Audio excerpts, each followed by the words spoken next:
자, 언니가 참견 좀 할게요.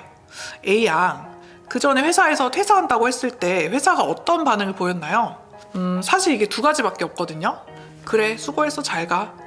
또는 잠깐만, 너 뭐가 힘들었니? 연봉 올려줄게. 휴직 줄게. 우리 어떻게든 같이 가자. 만약 A양이 5번의 이직 동안 단 한 번도 이 두 번째 반응이 없었다면 가슴 아픈 얘기지만 A양은 이 회사 입장에서는 대체 가능한 직원이었던 거예요. 안녕하세요. 마음을 밝히는 언니, 정신과 의사 유혜진입니다. 오늘부터 새로운 코너를 시작해 보려고 하는데요. 아는 언니의 참견이라는 코너예요. 살다 보면 우리가 뭐 전문적인 상담이나 조언도 필요하지만 그냥 좀 유튜브에서 날 좀 잘 아는 언니가 옆에서 야, 그건 네 문제야. 아니, 그건 걔가 좀 문제지. 이렇게 좀 솔직하게 툭 던져주는 그런 말이 더 와닿을 때 있잖아요. 그래서 저도 좀 지인들이 저한테 하는 말이 아, 너는 막 웃으면서 팩폭 잘 날린다 이런 얘기를 하는데, 그래서 좀 제가 봤을 때 앞으로 이 아는 언니의 참견 코너를 통해서 정신과 마음을 좀 아는 언니가 정신과적인 분석에다가 맵지만 솔직한 참견까지 곁들여서 얘기 나눠볼까 해요. 첫 번째 사연입니다. 계속 이직하는 저, 뭐가 문제일까요? 안녕하세요. 저는 이제 30대 초반을 넘긴 A라고 해요. 친구들은 저를 프로 이직러라고 부릅니다. 왜냐면 사회생활을 한 지 8년이나 됐는데 그동안 회사를 5번이나 옮겼거든요. 처음엔 나쁘지 않았어요. 첫 직장 1년 다니고 옮겼더니 연봉도 올렸고 3번째 회사까지는 커리어도 잘 쌓는 것 같아서 뿌듯했죠. 친구들도 와, 너 멋지다, 용감하다, 생활력도 강한 것 같아 그랬고요. 그런데 4번째 이직부터는 좀 달라졌어요. 다니는 기간이 점점 짧아지는 거예요. 8개월? 한 10개월 만에 또 이직. 그러다 보니까 면접 때마다 꼭 듣는 말이 아니, 왜 이렇게 자주 옮기셨어요? 이유가 뭐였어요? 이 질문이 저한테도 점점 무겁게 다가오더라고요. 어떤 대답을 해도 좋은 인상을 주기는 어려운 것 같아서요. 물론 제가 퇴사를 결심할 땐 이유가 있었죠. 뭐 무능하고 감정적인 상사, 미래가 불안한 회사, 하는 일에 비해서 적은 연봉. 근데 이런 식으로 이직이 반복되다 보니까 어떻게 말해도 다 핑계처럼 보이더라고요. 솔직히 저는 번아웃도 좀 빨리 오는 것 같고 이 회사에 남아있는 게 무의미하다는 생각을 자주 한 것 같아요. 무능한 상사, 가족 회사 같은 그런 운영 방식에도 불만이 많았고요. 그래서 저 이번에는 좀 달라지고 싶어요. 확실히 더 나은 회사로 갈 수 있게 스펙을 올리고 싶어서 잠깐 쉬면서 관련 자격증 공부를 좀 했거든요. 근데 해보니까 쉽지 않더라고요. 대학교 졸업하고 오랜만에 일 안 하고 공부만 하려다 보니까 손에도 잘 안 잡히고 잔고는 점점 줄어드니까 불안해지고 결국에 또 여기저기 회사에 지원을 했고 다행히 합격해서 또 출근을 앞두고 있어요. 그런데 이번 회사도 이전에 그만뒀던 회사랑 크게 다르지 않거든요. 비슷한 규모에 비슷한 연봉. 첫 출근 앞두고 진짜 고민이 됩니다. 이번엔 내가 얼마나 버틸 수 있을까? 이 자꾸 옮겨 다니는 게 내 문제는 아닐까 싶어서요. 저는 제대로 알고 싶어요. 뭐가 문제인지. 선생님, 팩폭이라도 좋으니까 솔직한 조언 부탁드려요. 자, 언니가 참견 좀 할게요. A양, 그 전에 회사에서 퇴사한다고 했을 때 회사가 어떤 반응을 보였나요? 사실 이게 두 가지밖에 없거든요. 그래, 수고했어, 잘 가. 또는 잠깐만, 너 뭐가 힘들었니? 연봉 올려줄게. 휴직 줄게. 우리 어떻게든 같이 가자. 만약 A양이 5번의 이직 동안 단 한 번도 이 두 번째 반응이 없었다면 가슴 아픈 얘기지만 A양은 이 회사 입장에서는 대체 가능한 직원이었던 거예요. 나가도 아쉽지 않은 직원? 사실은요, 진짜 일 잘하는 직원은요, 나간다고 하면 회사가 어떻게든 잡습니다. 연봉도 올려주고 막 공황장애가 있어도 어떻게든 도와줍니다. 왜냐면 그 사람이 없으면 회사가 잘 안 굴러가니까요. 그런데 내가 그만둔다고 했을 때 그래, 그동안 수고했다, 잘 가, 이렇게 보내줬다? 솔직히 운영자 입장에서는 A양의 퇴사가 속으로는 고마운 걸 수도 있어요. 네가 나가준 덕분에 새로운 사람을 뽑을 기회가 생기니까요. 여러분, 이거 연애랑도 비슷하죠? 내가 진짜로 사랑하고 아끼는 남자친구라면 내가 막 싸워도 헤어지자고 통보를 받아도 아, 자기야, 내가 바뀔게, 가지마 하면서 붙잡게 되잖아요. 근데 진짜 별로인 남자친구라면요? 뭐 그냥 헤어지죠. 심지어 속으로는 아, 잘됐다 싶을 수도 있고요. 여러분, 회사도 똑같습니다. 회사 입장에서는 나의 퇴사가 어쩌면 고마운 선택일 수도 있고 나한테는 손해인 선택일 수도 있었다는 거죠. 물론 진짜 문제 많은 회사도 있어요. 무능한 상사, 가족 회사, 미래가 없는 구조. 그런 곳에서는 누구라도 오래 버티기 힘들죠.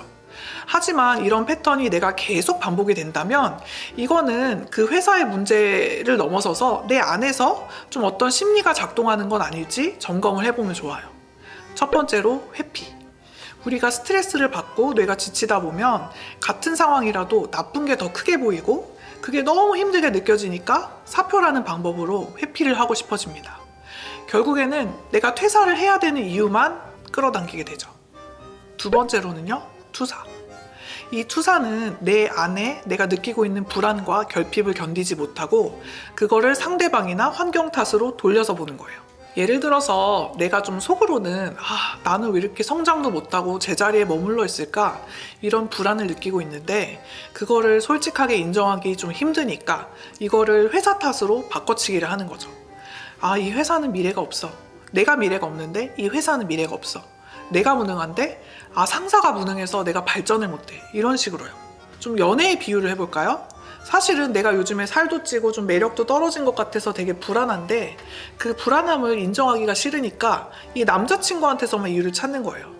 저 남자가 문제야. 쟤는 성격도 짜증나고 매너도 없고. 실은요, 이게 내가 느끼고 있는 불안인데 상대에게 덮어 씌우는 거거든요. 이게 바로 투사예요. 그래서 내가 만약 회사가 늘 문제 같아 보일 때 혹시 내가 느끼고 있는 내 열등감, 내 불안을 내가 회사에 투사하고 있는 건 아닐까? 이 질문을 스스로에게 던져보는 게 되게 중요해요.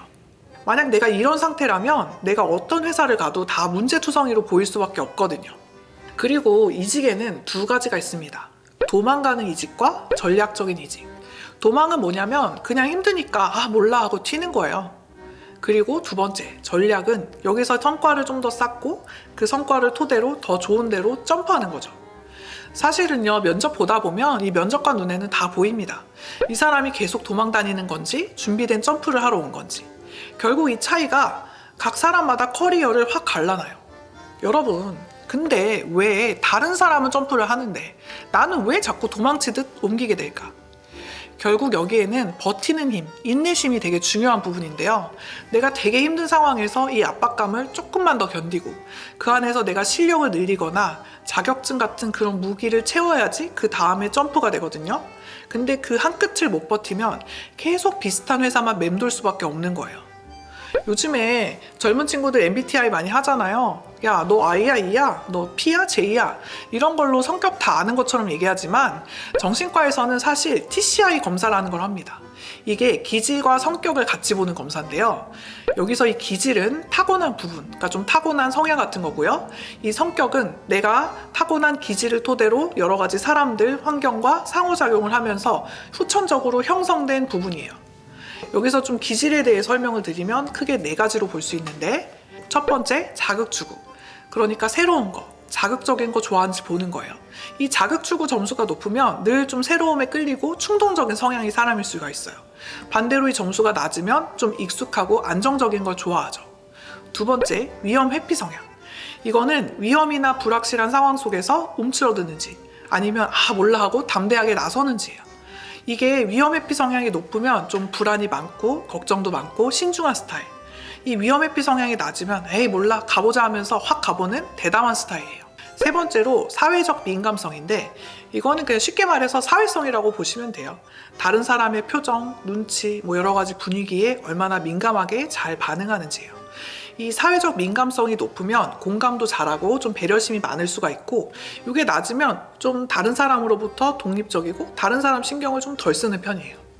네 번째로 인내력인데요.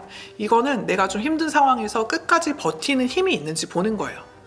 이게 인내심이 높으면 꾸준하고 성실하고 좀 이게 낮으면 쉽게 포기하고 금방 만족하거나 타협해버리는 경향이 있죠. 여기에다가 성격 요소 세 가지가 더해지는데요. 첫 번째로 자율성. 이게 뭐냐면 내가 선택한 거에 내가 책임을 지는 거예요. 그러니까 내 삶을 내가 선택하고 내가 선택한 결과에 따라 끌고 갈 수 있는 힘. 그러니까 쉽게 말하면 책임감이죠. 두 번째로 연대감이 있는데요. 이거는 나 혼자서 살아가는 게 아니라 이 사회 속에서 나의 관계 속에서 우리가 함께 간다는 그런 감각이에요. 세 번째로 자기 초월. 이건 뭐냐면 쉽게 말해서 그냥 자기를 초월하는 건데요. 지금의 내 모습을 넘어서 더 큰 목표, 더 큰 의미를 찾아내려고 하는 그런 부분이고요. 개개인이 갖고 있는 창의성, 좀 영적인 부분도 여기에 들어가요. 만약 이 A양이 이 검사를 해봤다면 나는 자극 추구는 좀 높은데 인내력이 너무 낮네.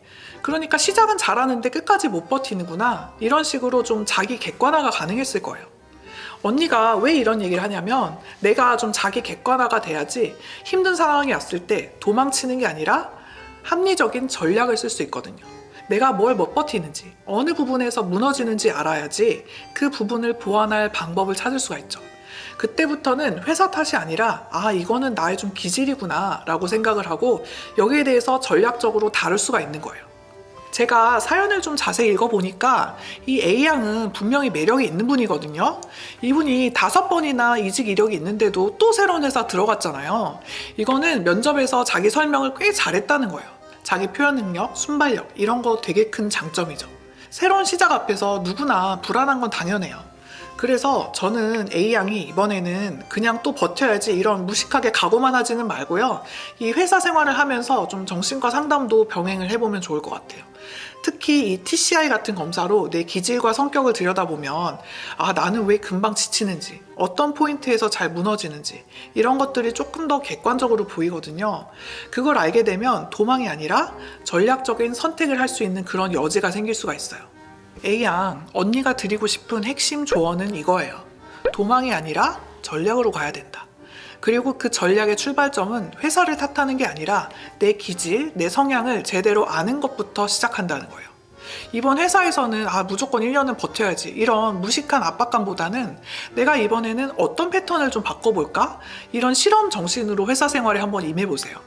예를 들어서 내가 힘든 상사 밑에서도 내가 끝까지 해낼 수 있는 작은 목표 하나 정도 정한다든지, 또는 좀 내가 회사에 불만이 생기면 사표 대신에 좀 상사와 상담으로 풀어보기.